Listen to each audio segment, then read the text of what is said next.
Okay, friends, Lance Klessig here.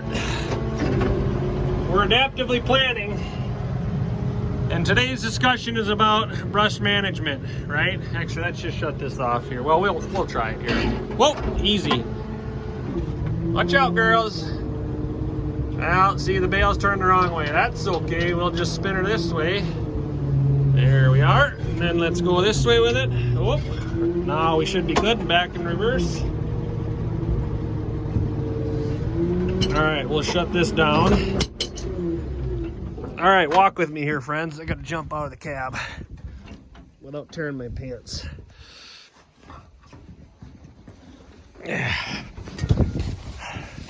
Anyway, today's discussion is this right here, brush management. I've fought this for so many years. And, you know, I worked for USDA. I worked for, that was NRCS. I worked for Soil and Water, worked for Land Conservation over in Wisconsin. And nothing wrong with any of that. And yet, now that I got my own farm, my own girls, actually the kids own a lion's share of these. We're gonna talk brush management, so hang in there with me, okay? There's lots of tools on this farm, lots. Here's one, Buddy and her friend. This is Kiko, I don't remember her name. She's got the wattles, so there's 20 other ones. And then there's this tool, the Alice, Eli's Engines and Alice's. It's got, just started a YouTube channel. There's these girls. Here's Ella, she's number 2 on the list here. Here's number 1. Look at this cow. Look at it. Just I'll get down. Look at that gut. Oh gosh. Beautiful. Look at the hair on them. Anyway, this is a tool here. Let's get back to tools, right? Feed. And I'm not talking about high quality feed. Check it out. This is good feed. Look at the mold roll out of that. Oh golly. So friends, oh yeah, we forgot the horses right here. Brush management. Let's get back on task here. This. So here's the waterway here. There's some springs right up past this small group, that couple bull calves there. This stays wet all year round. And you know what grows here real well? Look at, you probably can see it. Reed canary. Reed canary. Both sides of this draw. I actually buried this tractor right in here last May. But anyway, what also grows well is this right here. Brush. Brush. Brush. So here, I'm going to flip the camera around because this is intentional. Right here. Hardest surface on the farm. You know where it is? It's not concrete. There's concrete on this farm. There's not asphalt. It's not tin. It's right here. And it's not just my farm, friends. It's your farm. It's your ranch. Because we get so entrenched in what's normal, what's conventional, what's commonplace. Because anybody and their brother, they would cut this off with a disc bine, a hay bine, a brush hog, a machete. They'd come and go.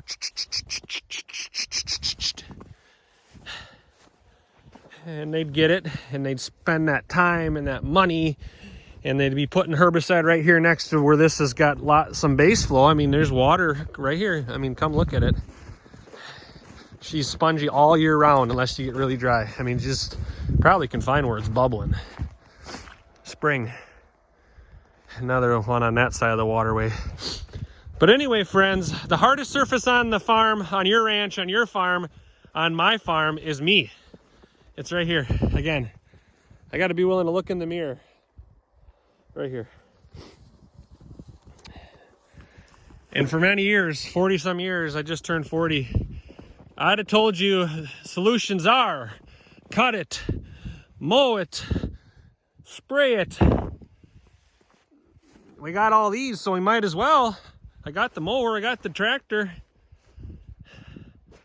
Why not use these? Yes, these. Cows, where are the goats? There's a couple of them. Use this. Look at this. Right? Here, I'm going to just give an example. Right here, you see this? I put like a quarter of a bale that was left where I had unrolled.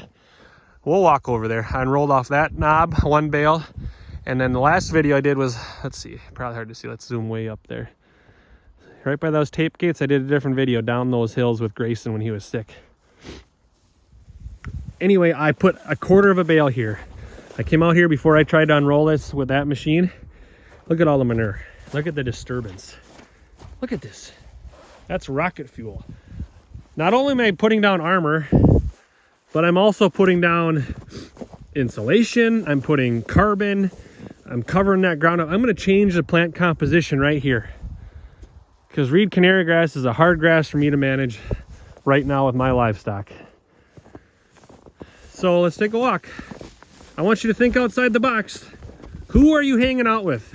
If it's your co-op, if it's your conventional agronomist, and I say this with all due respect because I am a certified crop advisor, most conventional minded people,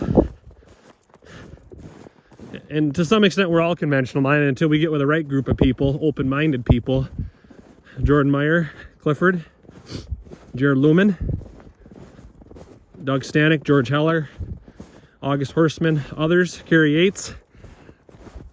Until we get with those types of people, we're going to spend oodles of money using tools like tractors, mowers, herbicides, new seed, new tillage. You can't do that. You're going to bankrupt your farm. Listen to Greg Judy. He's one of my mentors. He's one of the reasons I do this channel. Folks, get with the right group of people. Find a mastermind group. I've got one started here. We're going to start something more official here real soon. But I want to walk over here quick. Look at this here. This is from the video a couple days ago.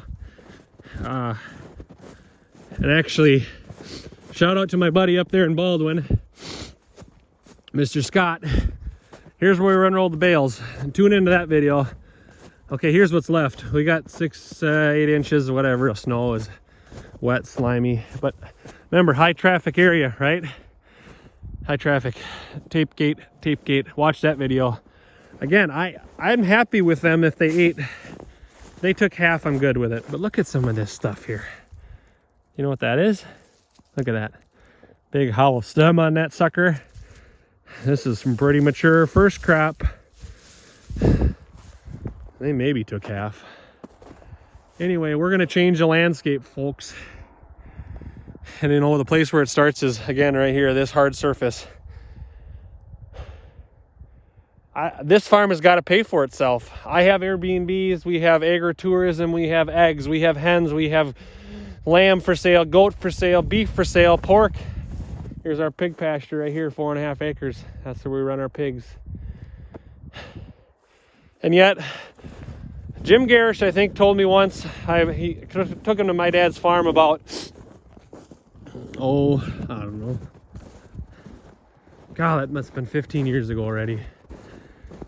What did he say? The more, it was maybe a lecture, I've heard him say it 10 times. The more space that you have between a cow's belly and her hooves, the more money you're spending. That means tall, framey cows, right? But the other part that he would talk about is the more money, more steel, diesel, blah, blah, blah, XYZ you put between those cows and making them work themselves, you're not going to have money. That's why you're going to have an off-farm job. I had that for, gosh, a long time. By God's grace and a lot of 2x4s, we're here farming. And it's been a ride. Some really awesome stuff, some really hard stuff.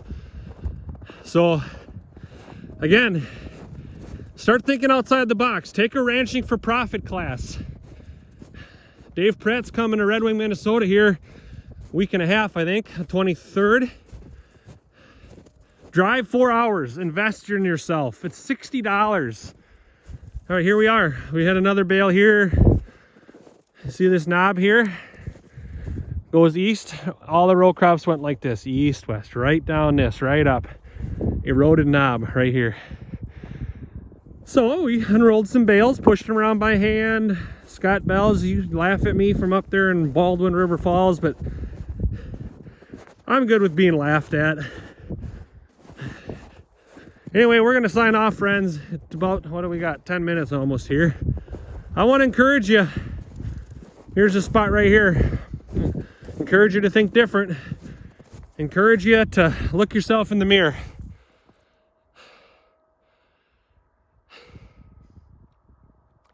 Take a deep breath. I learned this down in Tennessee. Ready?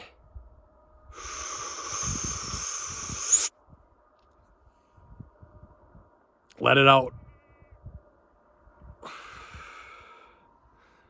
Don't breathe for 4 seconds. That's called square 46. It's a grounding technique. Try it.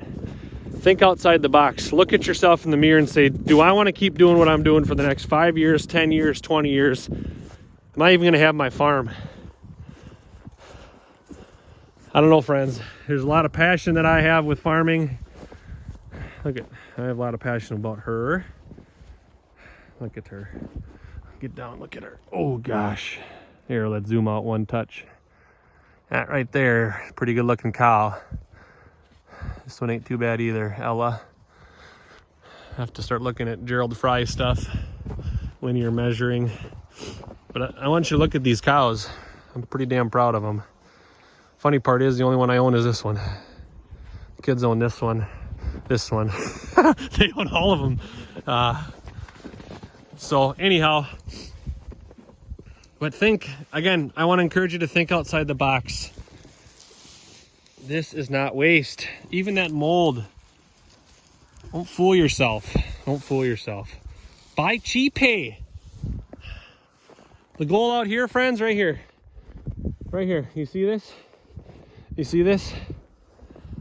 I don't want to put fertilizer. I can't afford to put fertilizer because then it takes my composition from mostly, or 75% grass and 25% legume or whatever the hell it is. Heck it is. Here, look at all the chicory stalks still standing up. See them all? All the chicory. Went to seed twice on me. But if I put nitrogen out here, within a couple years in the typical rotational grazing management, I'm going to have a 95% grass-based forage or sward. Mary Anderson taught me that. Oh, golly, there was people from New Zealand that come over. John, Abe Collins is one. Fertilize. Get your yield. Get your yield. Pay like this. Or buy this for cheap. Don't make it. Buy it. Run it to them. Let them crap it out, because whatever goes in, about 70% comes right out the back end. Get across the farm. If I can do it within 5 or maybe 6 years, I can cover the whole works. This piece right here with this small amount of critters. And there's 15, 18 goats up there by the holding facility. So again, bring some crap cattle in. Brian, are you listening? Brian from Eau Claire. Buy some junk cull cows. I don't care if they're opens, if they're halfway healthy.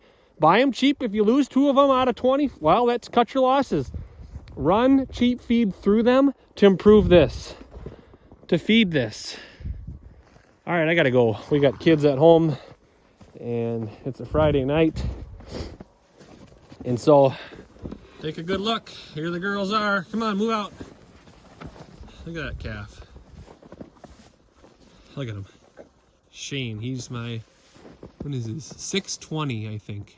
No, I can't even read his tag. Anyway, use the forage. Use the carbon, use this. Get to a Soil Health Academy. Ranching for profit. Get with the right amount of people, right group of people. Have yourself some fun on the farm. Buy an old tractor, have your son buy it. Who knows how to work on machines, because I sure as heck don't. I hate tractors. That's one of my videos. Thanks to Greg Judy and some other people. I don't know if I'd recommend buying these, because they're a whole different critter. They're expensive. It's like these are $300 goats with 2 babies inside them. Anyway. Oh yeah, let's not forget this, friends. Kid calf foal whatever, in sync with nature, in sync with our Creator. My gosh, I just had 3 kids born 2 nights ago before this snow came in. And I bought the doe. She's 100% Kiko. Good doe, good doe. She's thrown triplets the last 2 years. And I'll be danged, we lost both of them last night. The biggest one sucked fine. The other 2 not. And I had them in the barn underneath the heat lamp. Whatever. No education is free. Invest in yourself. Whether you buy a $800 goat. No, I didn't buy an $800 goat, but that's what the original price was on her. I paid a little more than half for her, pregnant. Invest in yourself. All right, we got to get going. See you later.